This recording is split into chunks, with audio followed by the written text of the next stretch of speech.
upon a time there were 3 little pigs. They set off to go and build their own house.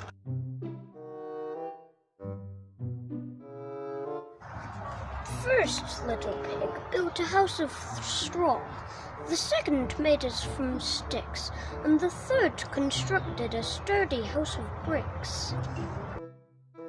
Along came a big bad wolf, who huffed and puffed and blew down the straw and stick houses.